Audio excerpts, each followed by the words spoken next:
You said that you had to justify that originally because you were left a £22 billion black hole. People will say, yes, but you found billions for defence.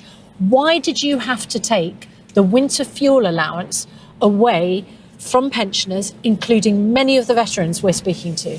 Well, just to be clear, the increase in defence spending that we will put in place to meet that election pledge to raise it to 2.5% of what this country produces is money that we will take out of overseas aid. That's a tough decision to take, but so it you meets the chose to needs. do that, but you will know that your opposition parties are saying, well, they would take money from overseas aid in order to restore the winter fuel allowance. So how come those pensioners weren't given that grace, as they might see it? Whatever anybody else says, we are doing that, and that's because we need to increase defence spending. Yeah, but I'm now talking about the winter fuel allowance. And on the winter fuel allowance, you're quite right. We were left with a really serious mess in the public finances when we came into government. Government, in the end, often is about taking decisions you just don't want to have to take. But we couldn't justify continuing to pay the winter fuel allowance to some of the wealthiest pensioners. And took it away from those who were just over the £11,500 But there are more than threshold. 1 million households that still get the winter fuel allowance.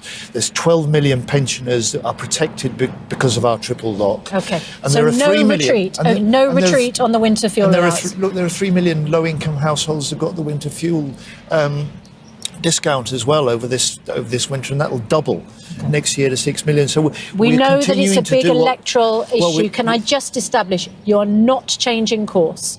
You're going to maintain that withdrawal of the winter fuel allowance from most of our pensioners?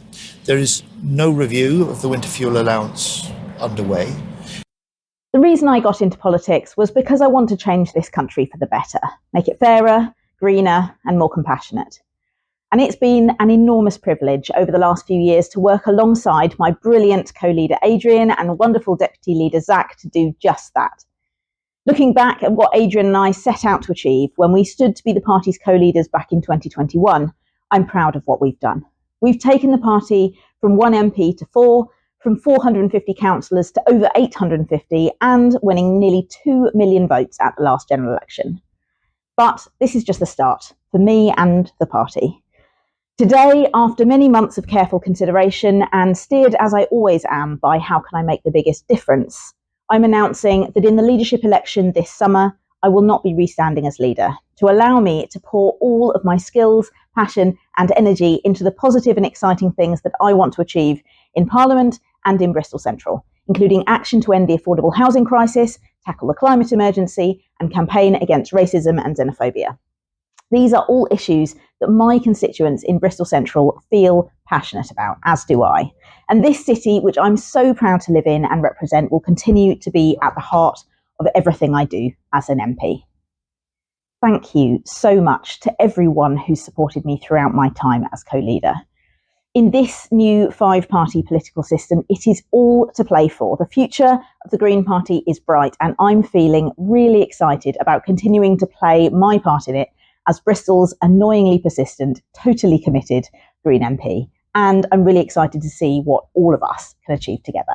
It could be Keir Starmer's poll tax. Well, I completely agree with the last bit of what Joe just said there. The point to me is that we have to make principled arguments for what we do and hold ourselves as politicians and as a government to the principles that we say we believe in. So on the winter fuel payment system, the thing I care about is people who have not got the money to be able to heat their homes, who really cannot afford to pay their heating bills, being supported by the government to do that. And what the reforms we're aiming to do is make sure that that system is sustainable and that those who need that support actually get it. And again, Joe beautifully described the principle that is at the heart of the reforms that we are proposing to disability benefits, which is we have to stop people who want to work and can work in different ways from being trapped in a system that, and asserting those principles, supporting those who can't afford to heat their homes and making sure that we prioritise work and build a system that gets you back into work. We must articulate those clearly. I am told by a government source that the country that the US have done their first trade deal with is indeed the United Kingdom. There's no official confirmation, Downing Street, on lockdown on this subject, but I am told that yes, it is the UK that will be doing this deal. Now, what I'm expecting at 3 p.m. today is what is known as a heads of terms. In other words, the outline of the deal. But I am told that it is pretty substantive in terms of its scope, making it sound like it could be quite the win for Keir Starmer if he has beaten all of those other countries to the top of the queue to negotiate a deal with Donald Trump.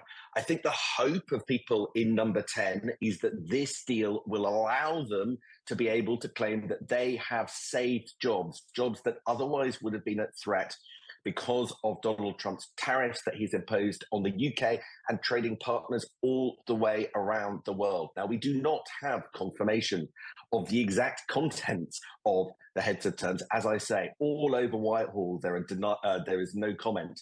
But I am told by a government source that this deal is with the UK and going ahead. However, we can speculate about what it might involve because the UK has been particularly keen to try and get some exemptions to lower the quotas for British cars and British steel exports going to the US. They were hit by the 25% levies by Donald Trump earlier this year.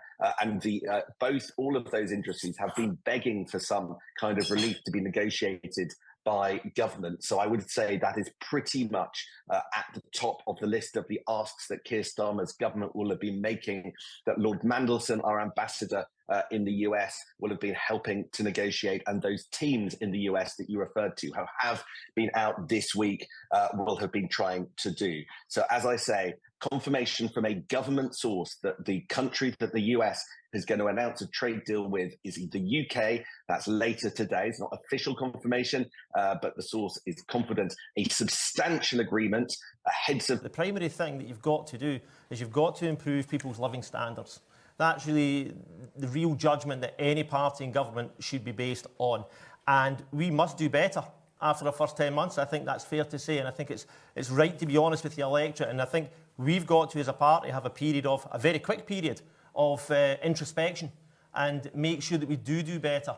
And that includes governing better at Westminster, but also making sure that our manifesto for next year is watertight and it really will improve people's living standards. If there was one thing that you would do now if you were leading the Labour Party, what would it be? I would, on a broad sense to that, Stephen, I would say instill proper Labour Party values, that of social justice, equality, fairness and opportunity for people, and making sure that there are avenues of positive social mobility, especially for young people. And there's no getting away from it. We have made some very poor decisions over our first 10 months. And as I said to you right at the top of the show, I think it's important that we analyse those decisions and we do better. Because it was clear that some of the policy decisions that have been made were ill-advised. The winter fuel allowance was the wrong decision to make, in my view. Not reversing the two-child cap on universal credit, the wrong decision. And now, potentially, cutting the benefits of disabled people, the wrong decision. We've got to listen to our voters, our lifelong Labour voters and the voters that we want to woo, and understand that these are issues that are important to them. And it's an interesting, there's been an interesting set of polling that was done over the weekend that looked at Labour switchers, but also Reform voters. And interestingly, a lot of Reform voters want to see a more left-wing economic agenda. They want to see nationalisation of key utilities. They want to see our industries protected from foreign takeovers. These are all traditional Labour positions. So we need to listen to that and recognise that that's certainly the direction that we should be taking the party in, and protecting the most vulnerable and the people that need us the most.